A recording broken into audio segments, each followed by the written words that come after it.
Cervical క్యాన్సర్కి HPV vaccine sir ఏ వయసులో ఇవ్వాలి? ఒక వయసు దాటాక పనిచేయదంటారు, నిజమేనా? యు ఆర్ వెరీ రైట్ అండి. ఎందుకంటే వ్యాక్సిన్ ఎప్పుడు ఇస్తాం మనం మామూలుగానే? ప్రివెంటివ్గా అది ఎప్పుడు ఇన్ఫెక్షన్ రాకముందు ఇస్తాం. మన పోలియో కానివ్వండి, డిఫ్తీరియా, టెట్నస్ కానీ చిన్నప్పుడు వ్యాక్సిన్స్ ఎందుకు వేసుకున్నాం? ఎక్స్పోజ్ అవ్వకముందు వ్యాక్సిన్స్ మనకి ఇస్తారు. సో ఇప్పుడు కోవిడ్ కూడా మన వ్యాక్సిన్ కోవిడ్ వచ్చిన వాళ్ళు కూడా తీసుకున్నట్టు వేరే వేరియంట్ కోసం తీసుకున్నది రాకముందు. సో అట్లనే ఈ యొక్క హెచ్పివి అనేటువంటి యొక్క వైరస్ ఎక్స్పోజర్ కాకముందే మనం ఇవ్వాలి. సో ఐడియల్ ఏజ్ అంటే అడలసెంట్ గర్ల్స్ అంటే అరౌండ్ 11 to 12 years.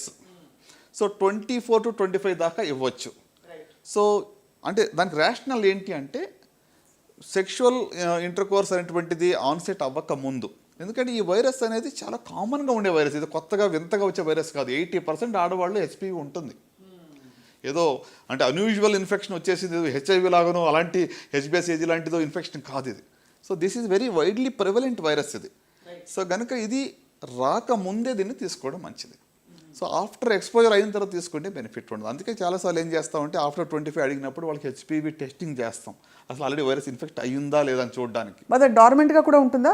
ఒకసారి ఇన్ఫెక్షన్ వచ్చి క్యాన్సర్గా మారకుండా? ఎస్ చాలా వరకు మారకపోవచ్చు. ఓన్లీ 5%లో over a period of many years 15-20 ఏళ్ళ తర్వాత వస్తుంది. రాగానే వెంటనే క్యాన్సర్ రాదు.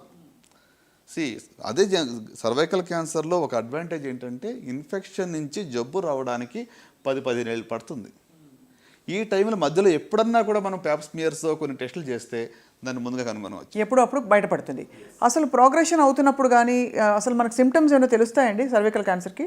యూజువల్గా ఏంటంటే క్యాన్సర్లో అది స్టార్ట్ అయ్యేంత వరకు ఫుల్ ఫ్లెజ్డ్గా జబ్బు వచ్చేంత వరకు సిమ్టమ్స్ ఉండవు.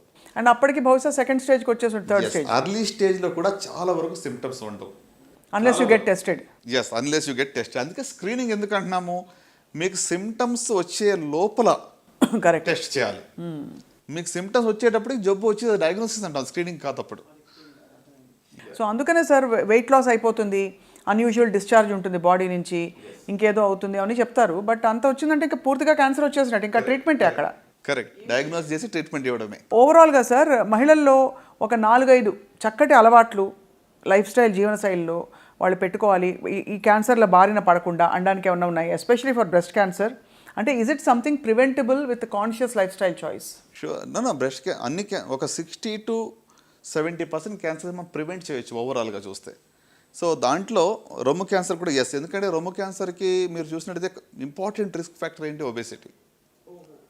ఓకే, సో ఒబేసిటీ అంటే అగైన్ హార్మోనల్. బ్రెస్ట్ క్యాన్సర్ ఎందుకు వస్తుంది? అయితే హార్మోనల్ ఇంబ్యాలెన్స్.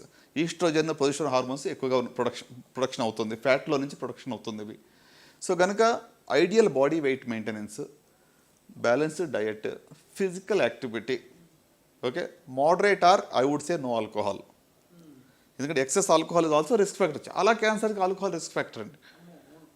అంటే ఇటీవల you see number of people, మరి నేను ఇందాక చెప్పింది నెంబర్ ఆఫ్ పబ్స్ కానివ్వండి, హోటల్స్ చూస్తే చాలా కన్సంప్షన్ పెరిగిపోతూ ఉంది.